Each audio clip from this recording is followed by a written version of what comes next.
தமிழ்நாட்டின் 234 சட்டமன்ற தொகுதிகளில் ஒவ்வொரு தொகுதி பத்தியும் ஒவ்வொரு நாளும் ரொம்ப விளக்கமாவே உங்கள் தொகுதி உங்கள் பிரதிநிதிகளை பார்த்துட்டு இருக்கோம். இந்த வரிசையில இன்னைக்கு நம்ம பார்க்க போற தொகுதி கோவை தெற்கு தொகுதி. 2007ஆம் ஆண்டு தேர்தல் வரை கோவை மேற்கு தொகுதியாக இந்த தொகுதி இருந்தது. தொகுதி மறுசீரமைப்புக்கு பின்னர் கோவை தெற்கு தொகுதியாக இந்த தொகுதி பெயர் மாற்றம் செய்யப்பட்டது. இத்தொகுதியில் மொத்தம் 2,39,041 வாக்காளர்கள் உள்ளனர். இவர்களில் ஆண் வாக்காளர்கள் 1,19,874 பேரும், பெண் வாக்காளர்கள் 1,19,138 பேரும் உள்ளனர். கூட்டணியை பொறுத்து இந்த தொகுதியில் வெற்றி தோல்வி நிர்ணயிக்கப்படுகிறது. இத்தொகுதியில் அதிமுக, திமுக தலா 5 முறை வெற்றி பெற்றுள்ளன. காங்கிரஸ் 4 முறை வெற்றி பெற்றுள்ளது. தமிழ்நாட்டோட ஒவ்வொரு ஊருக்கும் இருக்க மாதிரி கோவை தெற்குக்கு இருக்கக்கூடிய சிறப்பம்சங்கள் என்ன பார்க்கலாம்.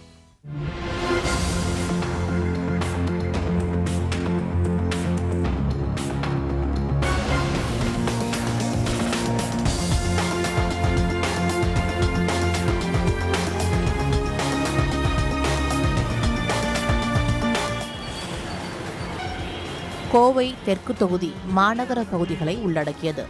மாவட்ட ஆட்சியர் அலுவலகம், நீதிமன்றம், மேற்கு மண்டல காவல்துறை தலைவர் மற்றும் மாநகர காவல் ஆணையர் அலுவலகம், அரசு மருத்துவமனை, நேரு விளையாட்டு மைதானம், மத்திய சிறை, வஉசி பூங்கா போன்றவற்றை உள்ளடக்கியது.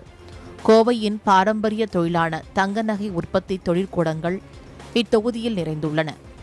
அனைத்து துறை அலுவலகங்கள் உள்ள நகரின் மையப்பகுதியான கோவை தெற்கு தொகுதியில் பல்வேறு வணிக வளாகங்களும் குளங்களும் உள்ளன. தொகுதியை பத்தி பார்த்துட்டோம். இந்த தொகுதியில போன சட்டமன்ற தேர்தலில் போட்டியிட்டு இந்த தொகுதி மக்களுடைய பேராதரவை பெற்று தமிழ்நாடு சட்டமன்றத்திற்கு கோவை தெற்கு தொகுதியினுடைய சட்டமன்ற உறுப்பினராக தேர்ந்தெடுக்கப்பட்டார் இல்லையா, அவரை பத்தி பார்க்கலாம். கோவை தெற்கு தொகுதி எம்எல்ஏவாக அதிமுகவை சேர்ந்த ஆர் துரைசாமி இருக்கிறார். சேலஞ்ச் என்ற பெயரில் வேதிப்பொருட்கள் தயாரிப்பு நிறுவனம் நடத்தி வந்ததால் சேலஞ்சர் துரை என்றும் இவர் அழைக்கப்படுகிறார். 57 வயதாகும் துரைசாமி முதுகலை பட்டதாரி ஆவார். மாநகர மாவட்ட எம்ஜிஆர் மன்ற இணைச் செயலாளர், மாவட்ட பேரவை இணைச் செயலாளர், மாநகர மாவட்ட இணைச் செயலாளர், அம்மா பேரவை இணைச் செயலாளர் போன்ற பொறுப்புகளை வகித்த அவர் 1996 தேர்தலில் சிங்காநல்லூர் சட்டப்பேரவை தொகுதியில் போட்டியிட்டு தோல்வியடைந்தார். பின்னர் 2011ஆம் ஆண்டு தேர்தலில் கோவை தெற்கு தொகுதி எம்எல்ஏவாக போட்டியிட்டு வெற்றி பெற்றார். இந்த தொகுதியினுடைய சட்டமன்ற உறுப்பினர் திரு ஆர் துரைசாமி அதிமுகவை சேர்ந்தவர். இவர் இந்த தொகுதிக்கு போன சட்டமன்ற தேர்தல் அப்போ என்னென்ன வாக்குறுதிகளை கொடுத்திருக்காரு, ஜெயிச்சு எம்எல்ஏ ஆனதுக்கு அப்புறம் அதெல்லாம் நிறைவேற்றிருக்காரான்னு தொகுதி மக்கள் பேசியிருக்காங்க. அதே போல என்னென்ன செஞ்சிருக்க, என்னென்ன செய்யல, ஏன் செய்யலன்னு திரு துரைசாமி அவர்களும் விளக்கம் அளிச்சிருக்காரு. பாருங்க. பல்லாயிரக்கணக்கான ஏழை எளிய மக்கள், இந்த நகரத்தினுடைய உழைப்பாளி மக்கள், கட்டிட தொழிலாளிகள், சுமைப்பணி தொழிலாளிகள், சாதாரண சிறு சிறு வேலைகளுக்கு செல்கிற தொழிலாளிகளுடைய குடும்பங்கள் வசிக்கிறாங்க. அந்த பகுதிகளில் இன்றைக்கு அடிப்படை வசதிகள் செய்து தரப்படுவதில்லை. 60 ஆண்டுகளாக குளக்கரையிலே வாழ்ந்து கொண்டிருந்த வாலாங்குளத்தில் மக்கள் எல்லாம் எப்பொழுதெல்லாம் மழைக்காலம் வருகிறதோ அப்பொழுதெல்லாம் அவர்கள் தண்ணீரிலே மிதந்து சுகாதாரக்கேடு ஏற்பட்டு அந்த இடத்திலே இருந்து அவர்களுக்கெல்லாம் அடுக்குமாடி கட்டிடம் தெற்கு தொகுதிக்குள் வரையே அம்மன் குளத்திலே கட்டப்பட்ட அந்த வீடை 962 வீடுகள் அவர்களுக்கெல்லாம் புதியதாக ஒதுக்கப்பட்டு அவர்களெல்லாம் குடியமர்த்தப்பட்டு அங்கே அமர்த்தப்பட்டுள்ளது. மாநகரத்தில் இருக்கக்கூடிய சீரழிந்த சாலைகளை, பழுதான சாலைகளை சரி செய்து மாவட்ட நிர்வாகம் அதை ஒழுங்குபடுத்த வேணுமென்னு இதையும் ஒரு கோரிக்கையாக மார்க்சிஸ்ட் கட்சி முன்வைக்கிறது. இன்னும் புரட்சித் தலைவி அம்மா அவர்கள் நிறையா சிறிய சிறிய சிறிய அறிவிப்புகள் மூலம் எல்லாம் இங்கே கொடுத்திருக்கிறார்கள். அதுபோக ரோடுகள், அண்டர் கிரவுண்ட் ட்ரைனேஜ் எல்லாம் கார்பரேஷன் மூலமாக என்னோட தொகுதியில் பல 500,000 கோடிக்கு மேல் அது தனியாக கார்பரேஷன் மூலமாக செய்து கொண்டிருக்கின்றார்கள். ஜிஹெச்சில் சப்வே போடுறேன்னு சொன்னாங்க.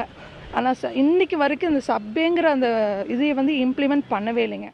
அரசு மருத்துவமனையில் அந்த பக்கத்தில் ஒரு பார்க் மாதிரி நாங்கள் ரெடி பண்ணலாம்னு இருக்கு. அந்த பார்க் ரெடி பண்ணும்போது இந்த அரசு மருத்துவமனையிலிருந்து அந்த பக்கம் பஸ் ஸ்டாண்ட் இருக்கிறதுனால அது ரோடை கிராஸ் பண்ணி போகாமல் இருக்கிறதுக்காக ஒரு எக்ஸவேட்டர் அந்த இடத்துல உருவாக்கப்படுது. அது கடந்த நிதியாண்டில் புரட்சித் தலைவி அம்மா அவர்கள் அங்கே சட்டமன்றத்திலே அறிவித்திருக்கிறார்கள். அதைத்தான் நான் உங்களுக்கு சொல்லும் பொழுது அவனாசிலிங்க ஹோம் சயின்ஸ் முன்னாலேயும், அரசு மருத்துவமனை முன்னாலேயும், லட்சுமியினுடைய ஜங்ஷன் முன்னாலேயும், ராமநாதபுரம் ஜங்ஷன் முன்னாலேயும் இந்த எக்ஸவேட்டர் உருவாக்கப்பட உள்ளது என்பதை நான் இந்த நேரத்தில் மகிழ்ச்சியோடு தெரிவித்தேன். அண்ணா காலனி, சேரனார், ஆசாத்தினார், எம்சிஆர்னார் எல்லாம் ரோடு போட்டு கொடுத்துட்டாங்க. பைப் எல்லாத்துக்கும் தண்ணி வரலன்னு பைப்பெல்லாம் போட்டு கொடுத்துட்டாங்க. குளக்கரையில் பாலம் அமைச்சிருக்காங்க. அது பொதுமக்களுக்கு ரொம்ப யூஸ்ஃபுல்லாக இருக்குது. டவுன்லேயே நிறைய போக்குவரத்து நெரிசல்கள் இருக்கிறதுனால் லட்சுமில் அருகிலே ஒரு பாலமும், ராமநாதபுரம் சிக்னல் இடத்திலே ஒரு பாலமும், அவனாசிலிங்கம் மகளிர் கல்லூரி அருகிலே ஒரு பாலமும் வர இருக்கின்றது. அதே போல் உக்கடம் ஆத்துப்பாலத்திலிருந்து நமது தொகுதியில் உக்கடம் ஒப்பனக்கார வீதி வரை அங்கே நெரிசல் ஏற்பட்டிருக்கிறதுனால் அந்த இடத்துல 365 கோடி ரூபாயிலே அம்மா அவர்கள் கடந்த நிதியாண்டிலே சட்டமன்றத்திலே அறிவித்திருக்கின்றார்கள். அந்த பணிகளும் வெகு விரைவிலே தொடங்க இருக்கின்றது.